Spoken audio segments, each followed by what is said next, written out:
Welcome in for another special playoff edition of Armchair Quarterback. I'm David Allen, joined as always by Coach Guy Suttle. And back with us again, it's like every other week, right? It's what we got going right now. Last week it was Paul Foster. This week it's Tim Foster. Back. And David, I've cut it to 30 minutes this week. I apologize, ladies and gentlemen, in advance. That's all right. We'll do our best to get through it. But each week we talk about our Cleveland County football teams here in Cleveland County, and then we'll talk a little college football, a little pro football as well. Because I got to talk about my Cowboys just a little bit after that win yesterday. So Great win. We'll definitely talk about that. But let's start with our Cleveland County football teams on Friday night. Let's start with the Burns Bulldogs, as we always do. And here are the highlights, courtesy WLOS up in Asheville. And, Guy, this one looked early and often like it was going to be a dogfight, and it was throughout the entire course of the ball game. Yeah, I just loved it. We had a couple of people that were texting from Crest to the Burns game and back and forth, and it was, every time you thought, oh man, there's Burns out of it right now, and then Burns would come back. So it was a really, really good game. I hate it for Burns. They had a great season. And a lot of those kids will be back. David, this is what hurt Burns, special teams. They were up 2017 when that return of about 80 yards occurred. But then, down 30-27, had the ball under 2 minutes, had a wheel route that they threw to the receiver who was open, overthrew him, and then a fourth down play where they overthrew it a little bit. But they were in this game the whole way.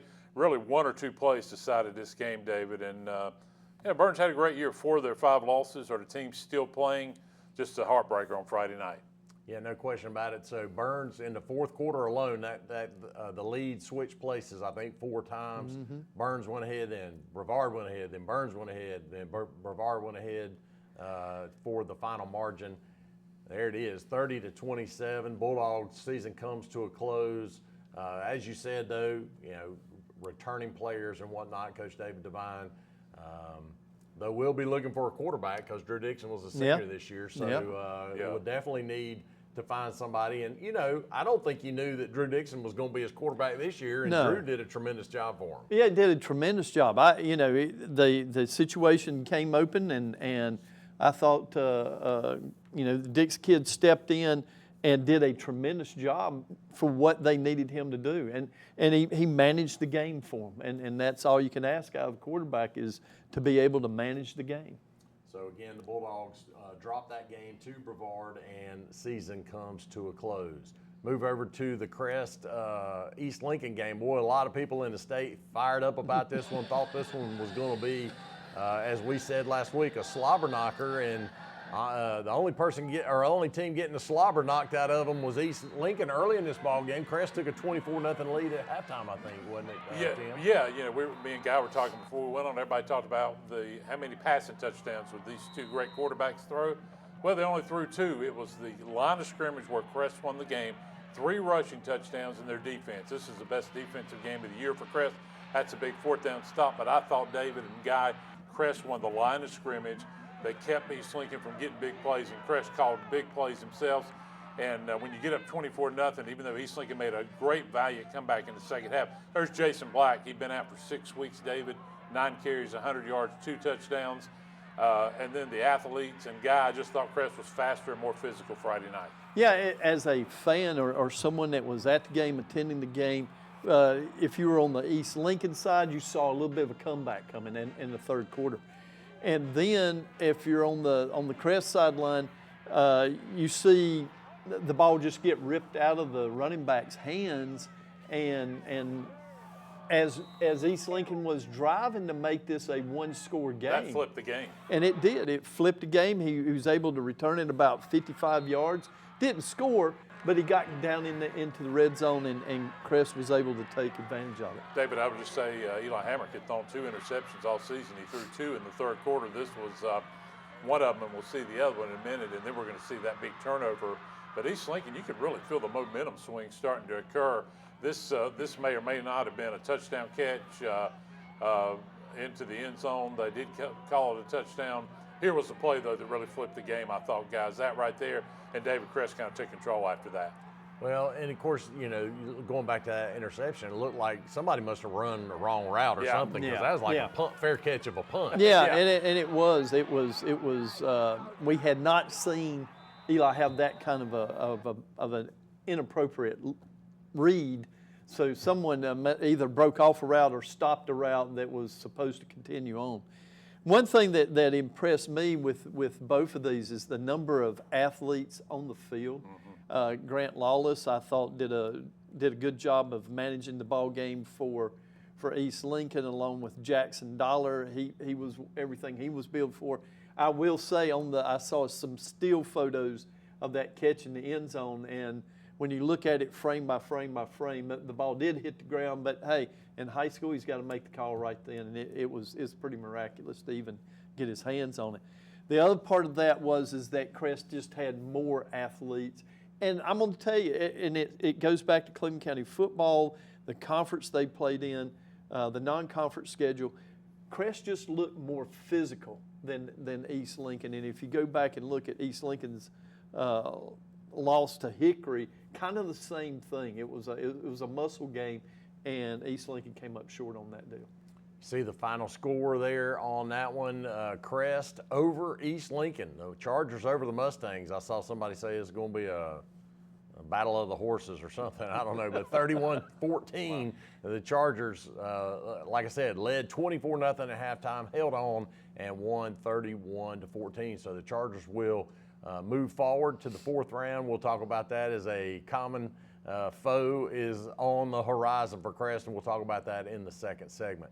Next game up on the weekend is Kings Mountain had to travel up to Northern Guilford, and Tim, unfortunately for the Mounties, this one did not start well, didn't end well, as Northern Guilford really got out early and then controlled the game throughout. One of the struggles for Kings Mountain in the second half of the season has been the first half of games, and they've gotten behind. When you think about the Ashburn game, the South Point game, the Crest game, some struggles a little bit last week in the TC game, but of course we're able to hold on and finish that off.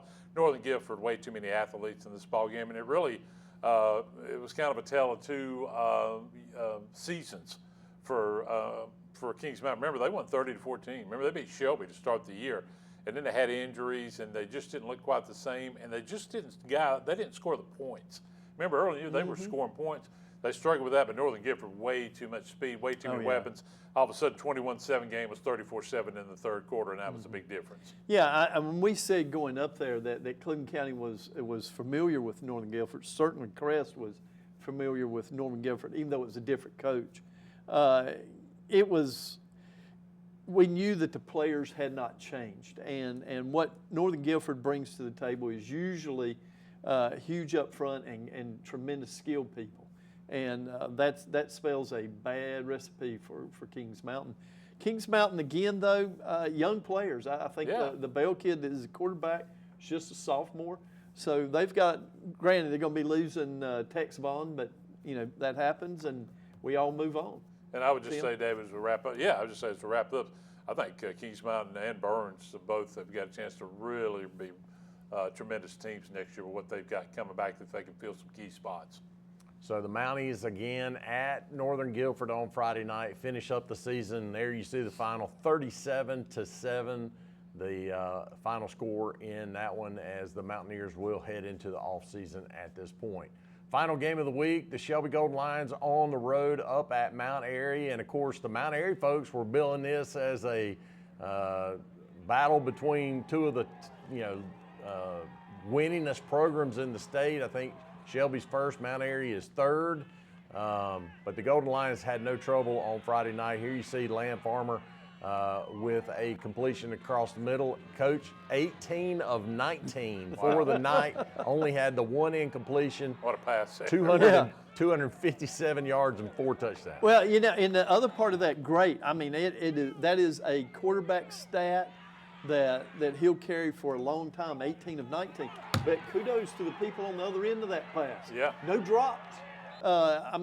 That's a feat in itself. I know Mount Airy had gone, back-to-back or maybe even a three-peat. Back-to-back, 22-23. Yeah, and in state championships. But to say that you're ready to line up against Shelby, hold on. Tim, Sure if you say that the one. other point there, talking about Land Farmer, Shelby has added basically the quarterback keeper from the shotgun position. And, you know, when you talk about a kid at 6'3", 6'4", 230, 240, whatever he happens to be, I mean, he's a load, and that's a new element to the Shelby running attack that's happened just in the last couple ball games, really, for the most part.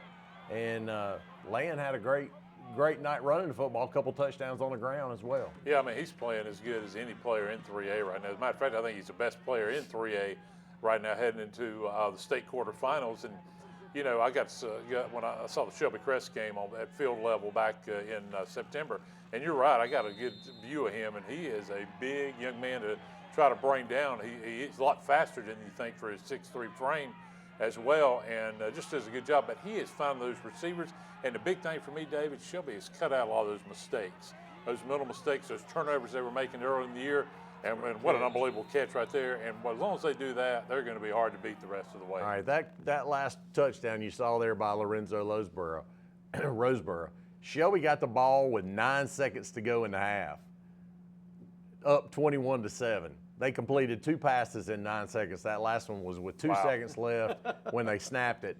There's no time left on the clock when he caught it. So tremendous effort there. And you guys giving shout outs to the offensive defensive line for Crest, and obviously got to give a shout out to the offensive defensive line for Shelby. Absolutely. As they controlled, Mount Airy, as you see the final score, 42-21. Mount Airy wanted to run the football guy, and when they got behind, they just didn't really have an answer. No, and they're not going to. If you're running the ball 90% of the time for 12, 13 games, you're not going to come up in this game and fall behind and think you're going to throw the ball against Shelby to get back in it. It's not going to happen. As far as the 18 for 19, and we'll get to this later, man, how do you encore that? But he will.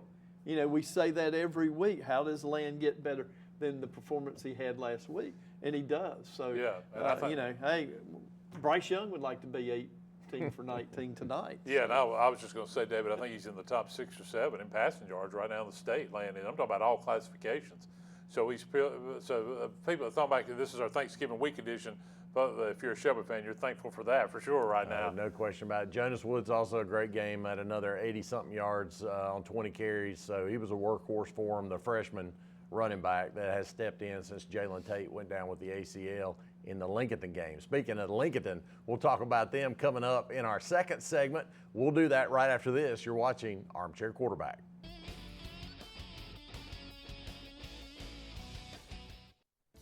Education is our most powerful tool to improve and change our world.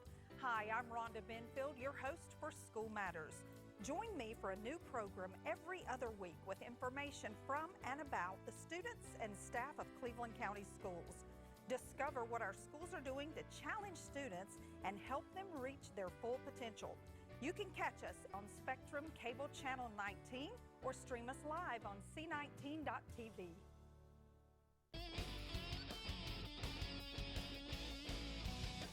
Welcome back in for our special playoff edition of Armchair Quarterback. I'm David Allen, joined as always by Coach Guy Suttle and Tim Foster. This is the segment of the show where we look ahead, and unfortunately with 2 of our teams losing on Friday night, we only have 2 games to look forward to this Friday night, but they are both very interesting games for different reasons. And let's start with the Crest going to South Point game. And guys, there you see it. Identical 10-2 records. The only thing that makes this game different is the fact they've already played this year, and Crest absolutely dominated South Point in the previous matchup. And Coach, if you're in that situation and you've got a team that you beat 46-0 or whatever it was, it was pretty bad. 42-7. 42-7. Oh, they scored. I've been saying nothing all day. Okay, well, 42-7. It was late in the game. All right, so 42-7. Yeah. You don't think you got to tell your kids you can't worry about that and forget about that, but at the same time, is there a little something in the back of the mind going, man, we beat these cats 42-7? Well, and it does, and it's not. I've been in this game, believe it or not, with Crest and with playing South Point in 2014. The Chargers opened up at South Point and just annihilated them. First game of the season. They were not in the same conference, but it was a non-conference rivalry game, and absolutely killed them in the first game of the season. End up in the fourth round, which in 2014 was to see who goes to the state championship. Crest was in a dogfight till about 6 minutes left to go in the game.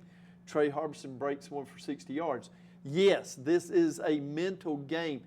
It's the same players. Blee is a little more healthy this time than he was the first time, and he had 6 touchdowns last week. Yeah, this is not the matchup as a coach that you would a whole lot rather be playing Hickory on the other end of it than looking down, going to Belmont and playing down in the hole again. Tim, we talked about this matchup last week, and we were thinking that it actually might be Monroe because we were talking about Monroe's athletes going to be maybe problematic, like Crest was initially for South Point. South Point had no trouble. They got down early, but obviously defense wasn't the issue as far as the Red Raiders are concerned. 60 points plus against Monroe on Friday night. A couple things you got to think about going into this game. Obviously, the first time they played each other, South Point had 4 turnovers that led to the 28 of the 42 Crest points. That's something to think about. Since that loss by South Point to Crest, they're 6-0, averaging close to 50 points a game. Their offense right now looks like they're making very few mistakes. They are putting the ball on the ground some, which is very interesting. One thing that I'm interested in this ball game, guys, and that was another game I got to watch from the sideline that night. Crest receivers seem to have a big advantage against the South Point DBs. How does South Point make that change? But another thing to think about, Crest has really struggled in Belmont. 1 win over the last 12 years. And remember, 3 years ago in the playoffs in 2022, Crest lost a 21-20 game in the playoffs. And remember when they played their last year guy, Crest lost 27-26, up 14 points going into the fourth quarter. Weird things happen down there. I think this is going to be a totally different game, but still saying that Crest is playing with an edge. Shelby's playing with an edge. If Crest can get out on them early like they did in the first game, guy, I think there's success. But this will not be a similar game, I don't think, to what we saw in early October. And to me, it all comes down to the third quarter. The last couple of games, Crest has gone into the halftime with a big lead and comes out maybe the first 4 minutes, 5 minutes, even 8 minutes. It's like it takes them a minute to get going again. You can't do that with South Point. In the third quarter, to me, is going to be the key to this ball game. And David, I go back. Can Crest force those turnovers again? If South Point turns the ball over, it's going to be, I don't care where the game's played, it will be a long night, but you got to believe that South Point's going to be a much cleaner team Friday night. But Crest is playing great football. All right, let's take a look at those 5A brackets. You're going to see not only what's left in the West, but you're also going to see the East there. So there's Crest and South Point up at the top. In that 1-4 matchup, you got a 2-3. So the seedings have held in the 5A West with J.M. Robinson hosting Hickory. Then over on the eastern side, you got Wilson Hunt and Croatan, and North Side Jacksonville taking on a 7 seed, Rocky Mount. So a little bit of an upset situation there with Rocky Mount. Otherwise, chalk pretty much throughout the 5A bracket, and we'll just have to wait and see whether or not South Point indeed has something different this time for Crest than they had last time out. What about Joe Glass from Hickory going back to where he used to coach at J.M. Robinson? And what about Croatan upsetting Havelock last week to get to – that was a little bit of a shocker, guys. That was interesting. It was. So let's move on to the Shelby Eastern Randolph game as the Golden Lions on the road again for a 2-hour-plus bus ride up to take on Eastern Randolph. You see the records there, Shelby at 10-3, Eastern Randolph at 10-2. Don't know a lot about them, Coach. Obviously, they beat Walkertown last week, 30-14 to advance. So only thing I can say from what we heard from the folks at Mount Airy, they feel like Shelby may be an advantage in this game. But again, you got to play it on Friday night. Yeah, I mean, the game's not played on paper, but Eastern Randolph, I'm sure has not jumped up and down going, oh boy, we get to play Shelby this week. I mean, that's a tough fourth round matchup again. Eastern Randolph does have a little bit of history with Cleveland County in that Crest took care of business in the state championship against Eastern Randolph in 03, and then we'll mention 2001, a big baseball game. We'll mention 2001. Coach Suttle's Golden Lions in baseball on the way to the 2001 state championship had a 11 innings. 11-inning game with Eastern Randolph, and man, crazy ball game, but nonetheless the Golden Lions survived. I was talking the other night on my podcast about Shelby beating Eastern Randolph in the basketball state championship, but that was not, no, it wasn't. I checked. Oh, okay. It was Northwood that Shelby beat in the state championship in basketball. But Burns beat Eastern Randolph in the 1994 state championship game in Chapel Hill. I'm going to say Burns won it in 94. Guy Suttle beat him in 11 innings in 2001. Shelby beat him in 2003, and I think it's going to be 4-0 after Friday night, but crazier things have happened. I just think Shelby's offense is playing at a high level right now. Absolutely. The Golden Lions had 8 possessions in the first half against East Rutherford, scored 8 touchdowns. Last week against Mount Airy, they only had 6 possessions in the game, or 7 possessions in the game, scored 6 touchdowns before turning it over on downs late in the fourth quarter. I think, to me, and I know we've talked about Landon, we've talked about the offensive line, because you got to give him time to throw 18 of 19. But the defense is what has really solidified. Also, if you take away the 2 special teams touchdowns against East Rutherford, they don't scratch. They don't. I mean, very seldom did they get across midfield. And I think Holly's got that bracket for 2A, David, we'll be looking at. Absolutely. Again, 3A, excuse me, yeah. Yeah, we'll see the top and the bottom here and the east side. There you go, Lincolnton with that 1-point victory over the number 1 seed Mountain Heritage. And West Davidson, the 12, the Cinderella, if you will, still remaining, and there's one in the east as well, Cinderella in the west. Remember, if West Davidson were to knock Lincoln off and Shelby advances, the Golden Lions would host that game in the Western Finals. So we'll see how that goes. Then down on the eastern side of the state, you got James Keenan, number 1, against Farmville Central, and Lord knows we've heard about the athletes at Farmville Central and run up against them in the playoffs before. And then you got Northeastern and a 14 seed down there, Kinston. So the Eastern bracket's a little bit topsy-turvy compared to maybe some of the other ones that we've seen, especially the 5A brackets that we just looked at. And then there you look at that 3A bracket. On the western side, I mean, Eastern Randolph's the only top seed left there, Coach. They're the only ones that have made it that far. Everybody else is an upset. You know, I'm not exactly sure how to say this, but we still haven't looked at Eastern Randolph as far, or I haven't, as far as the schedule that they've played leading up to. We know that Shelby is not your ordinary 10 seed. Yeah. I mean, that's it's not a good schedule. It's not. And I guess what I'm trying to say is, and I think that entire 3A bracket shows that you have a lot of higher seeds because they played tougher games in the regular season. I mean, who's to say if Eastern Randolph has played anybody of Crest caliber, of Kings Mountains caliber, and that hurt Shelby seed right there, along with the Lincoln loss. David, I would just say I think we're headed for a Lincoln and Shelby rematch. And as Holly brings up the 2 games this week, I just want to, I know we were talking about it, but we want to remind all our folks, 7 o'clock kickoffs. Yeah, absolutely. $14. 7 o'clock and $14. There you go. Yeah. So the Chargers of Crest at South Point, Shelby traveling to Eastern Randolph. Hey, you're off on Friday, you're Black Friday shopping, you might as well drive to Ramseur, North Carolina, and check out the Golden Lions at Eastern Randolph. But all right, we're messing around. We got 5 minutes left. We got a lot to talk about. Coach, give me your winner from this weekend in college football. I'm gonna say Lane Kiffin. This guy is his $100 million. Yeah, maybe? his checking account is getting ready to explode. You know, the timing of this thing is very auspicious, I guess you could say, in that when does he go? If he accepts one of these jobs, and maybe Ole Miss will come up with some big money too.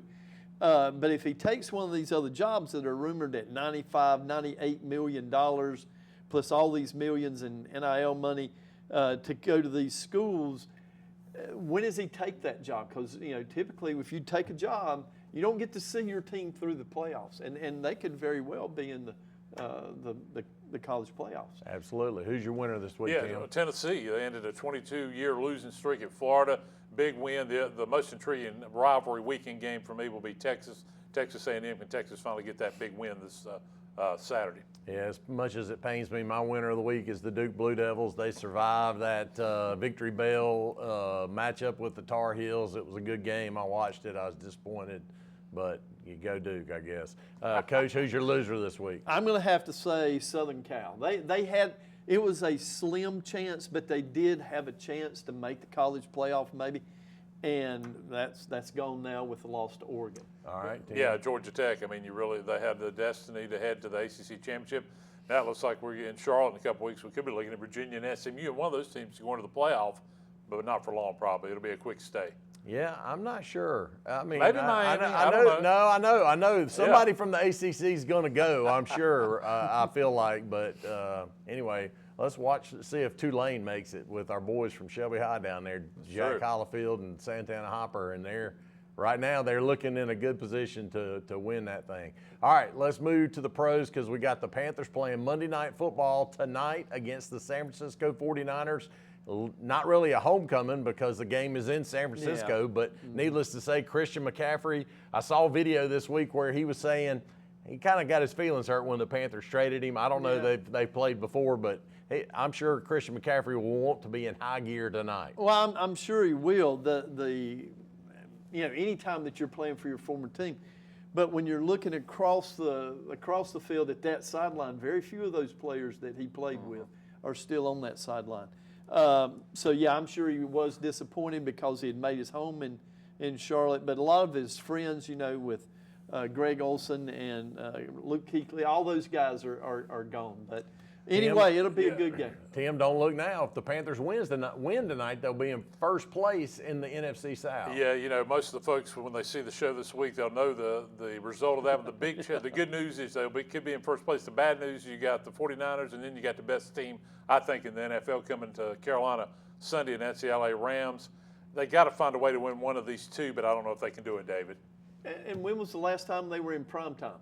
It's been a while. It's been a long time. So you want them to make a good showing in prime time. Maybe they'll get another game. Speaking of prime time, the Dallas Cowboys, and it wasn't in prime time. It was 4 o'clock. It was the 4 o'clock game on Sunday. Got down 21-0 to the defending Super Bowl champion Philadelphia Eagles, and then stormed back to win it 24-21. So how about my Cowboys? Now Dallas on their traditional Thursday Thanksgiving afternoon game, going to welcome the Kansas City Chiefs.